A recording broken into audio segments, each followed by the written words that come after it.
போயிட்டான் பிரதர். ரொம்ப சந்தோஷம். விஜயம் பிரதர் இப்ப பேசுங்க.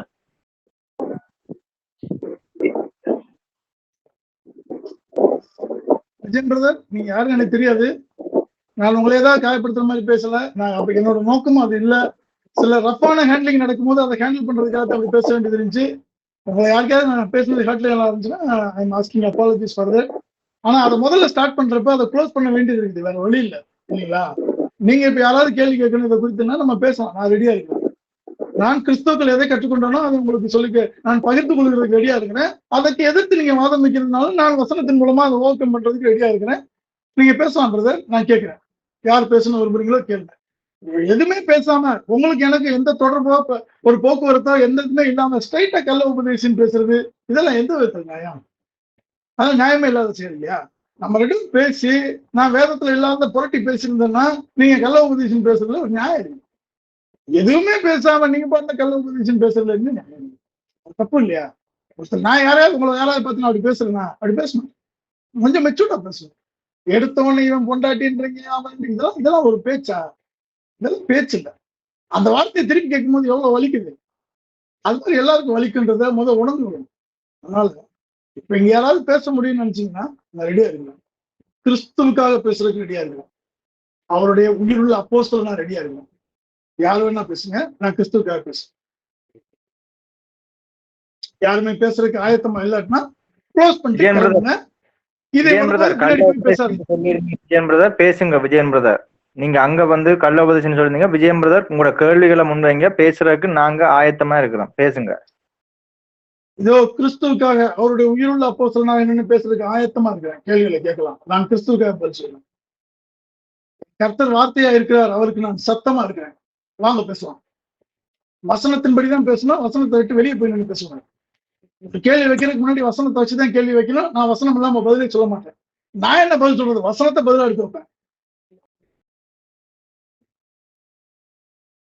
நான் யார் பதில் சொல்றது? சத்தியம் சொல்லும் பதில். எந்த கேள்விக்கும் பதில் சொல்றதுக்கு சத்தியம் இருக்கேன்.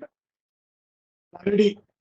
அப்படி ஒருத்தரும் கேள்வி வைக்க முடியலன்னா பின்னாடி போய் மேல கள்ள உபதேசி இது மாதிரிலாம் பேசாதீங்க, அது கர்த்தருக்கு பிரியமா. அவரிடத்துல இருந்து பதில் வர்றதுக்கு முன்னாடி, அவரிடத்துல இருந்து பலன் வர்றதுக்கு முன்னாடி தயவு செய்து மாற்றிக்கொள்ளுங்க. உறுப்பு சேர்ந்துட்டோம் அப்படின்றதுக்காக யாரு வேணா என்ன வேணா யாரை வேணா பேசலாம்னு நினைக்கூடாது, தப்பு.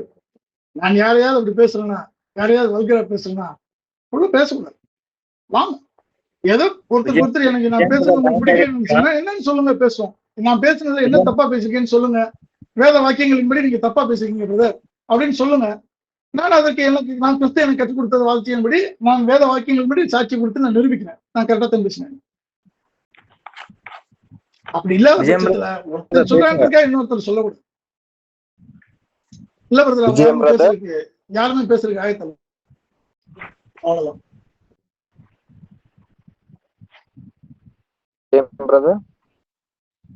நான் லைன்ல இருக்கேன். பிரச்சனை உள்ள வந்துச்சு. என்னாச்சு? வேதத்துல இருந்து ஒன்று சொன்னா அது இல்ல அது இல்ல அது இல்லன்னு வேதத்தை புரட்டினால ஐயா உங்களை வேத புரட்டு சொல்லாம என்ன சொல்றது? நீங்க சொல்றத மட்டும்தான் மற்றவன் நம்ப வேணும். 28 கேள்வி, நான் 27 பதில் இருக்கு சொல்றாங்க.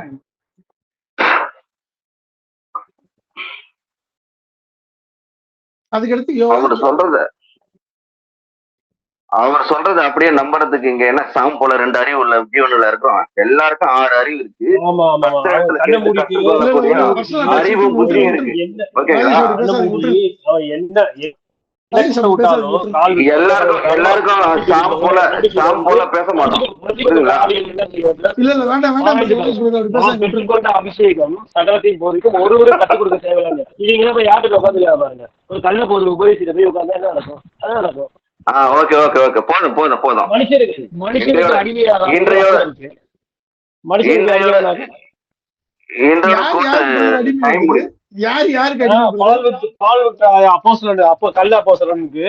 எல்லாரும் அடிமையா இருக்கிறாங்க. உங்களுக்கு ஒண்ணு சொல்ல விரும்புறேன், கவனமா கேளுங்க. நீங்க பேசுகிறதெல்லாம் பரலோகத்துல ஞாபக குறிப்பின் புத்தகத்துல எழுதப்படும். அதை மறந்துட்டு நீங்க என்ன வேணா பேசலாம் நினைச்சு பேசிட்டு இருக்கீங்க. நீங்க பேசுகிற எல்லா வார்த்தைகளும் பரலோகத்துல ஞாபக குறிப்பின் புத்தகத்துல எழுதப்படும். நீங்க சம்பந்தப்பட்ட எல்லாரும் பதில் சொல்ல வேண்டிய நீங்க வருவீங்க. வேதத்தை மறந்துருக்கீங்க. யோவான் புத்தகத்தோட பைபிள் முடிஞ்சு போச்சுன்னு பேசுறீங்க. அப்படிலாம் பேசக்கூடாது. அப்படிலாம் பைபிள் முடியாது. வேதத்தை ஃபுல்லா வாசிக்கணும். நீங்க வந்து எங்க பாடம் வேதத்தை ஃபுல்லா வாசிங்க. நான் 33 நான் 3:22க்கு மேல வாசிக்க மாட்டேன்னு சொன்னா தப்பு இல்லையா பிரதர்? 23 25 வாசிங்க, 27 வாசிங்க, 4ஆம் அதிகாரத்தை வாசிங்க. அது என்ன நடந்துச்சாங்க, அது யாரு போய் அவர்கிட்ட அப்படி சொன்னாரு, யாரு அதை மறுதளிச்சாங்க, எல்லா டீட்டெயிலும் அதே அதிகாரத்துல இருக்கு. அந்த யாரு அந்த மாதிரி சொன்னது, இயேசு கிறிஸ்து ஞானஸ்நானம் கொடுத்தாரு, யாருகிட்ட சொன்னது, அதை எப்படி ஆண்டவர் டிஃபென்ஸ் பண்றாரு, எப்படி அதை முறியடிக்கிறாரு, போதிக்கிறீங்க யாருக்கு? இந்த கள்ள கூட்டத்துக்கு. நீங்க இதெல்லாம் தேவையில்லாம கமெண்ட் பண்றீங்க. வசனத்தை மட்டும் வச்சு பேசுங்க. நீங்க சொல்றீங்க வசனத்தை வச்சு பேச திராணி இல்ல திராணி இல்லைன்னு போயிடுங்க. தேவ ஆவியினால் அருளப்பட்டது, பரிசுத்த ஆவியினால் கொடுக்கப்பட்டது. அப்படி இருக்கும்போது யோவான் 3:27, 26, 27 வேற யாரால எழுதப்பட்டுச்சு? அப்படி இருக்கும்போது யோவான் 4:3 யோவான் எழுதுறாரு. யோவான் வந்து எழுதுற பரிசுத்த ஆவி. யோவான் 4 நாங்கள் பார்த்ததுமா நாங்க சாட்சி கொடுக்கிறோம்ன்றாரு. யோவான் 3:22 வரைக்கும் பரிசுத்த ஆவியினால் எழுதுனான்றீங்க. அப்ப 26, 27 யாரு சாட்சியை மறுதளிச்சுட்டு யோவான் 26, 27 வந்து கொடுக்கல அப்படின்றீங்க. துணிகர பாவம் செய்றீங்க. நீங்க மட்டும் செய்யாம எடுத்து காமிச்சேங்க. நான் வாசிக்கலைங்க, நான் சொல்லலைங்க. நான் சொன்ன வசனம் பைபிள்ல இருக்கா இல்லையா? நான் சொன்ன வசனம் பைபிள்ல இருக்கா இல்லையா? நான் அடுத்த வசனத்தை காமிச்சேன். அவர் தாமே கொடுக்கல, நாட் ஒன்லி ஃபார் ஹிம், அவர் மட்டும் இல்ல, அவர் சீஷர்கள் சேர்ந்து கொடுத்து வந்தார்கள் இருக்கு வசனம். அவர் இல்ல கொடுக்கலன்னு சொல்லி அப்படி அப்பட்டமா மறுதளிக்கும் பொழுது யாரு? அஞ்சு கிறிஸ்தாவிகள் தான் மறுதளிப்பாங்க. நீங்க சொல்லிக்கிட்டாங்க, அதுக்கு என்ன செய்ய முடியும் பிரதர்? நீங்க தான் அஞ்சு கிறிஸ்தாவின்னு சொல்லிட்டீங்க. இல்ல யோவான் மறுதளிச்சானா? யார் மறுதளிச்சு சொல்லுங்க. நான் மறுதளிச்சதை வாசி காமிச்சேன்றீங்களா? வசனம் இன்னொரு வசனத்தை மறுதளிக்கிறீங்களா? ஒரு வசனம் இன்னொரு வசனத்தை மறுதளிக்கிறீங்களா? 3ஆம் அதிகாரத்துல 22ஆம் வசனத்தை 27ஆம் வசனம் மறுதளிக்குது. 4ஆம் அதிகாரம் 3ஆம் வசனம் மறுதளிக்குது. 2 வசனமும் அந்த வசனத்தை மறுதளிக்குதுன்னு சொல்றீங்களா? அப்படிதான் எனக்கு 3ஆம் வசனம் யோவான் 3:3 எக்ஸ்பிளைன் பண்ணுங்க பிரதர். அது என்ன படிக்கிறானா, Jesus answered and said to them, truly truly I say to you, unless a man is born again, he cannot see the kingdom of God. நீங்க அவருக்கு பதிவித்திரமாக நீங்க எனக்கு போதிக்கலாம் தேவையில்ல. உங்க உருட்டல விட்டுட்டு நீங்க எக்ஸ்பிளேஷன் பண்ணுங்க. இப்பதான் கேட்டீங்க பிரதர். தேவனுடைய ராஜ்யத்துக்கு என்ன பேசுறீங்க? எனக்கு சொல்லுங்க. நான் ரெடி. உடனே நீ போதிக்க பால், நீங்க எனக்கு போதிக்க தேவையில்ல.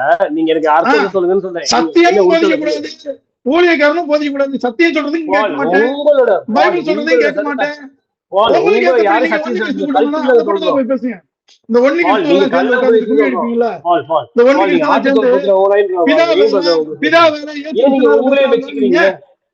நீங்க தான் சொல்றீங்க. உள்ள பிதா இருந்தாருங்களா? அதுதான் நீங்க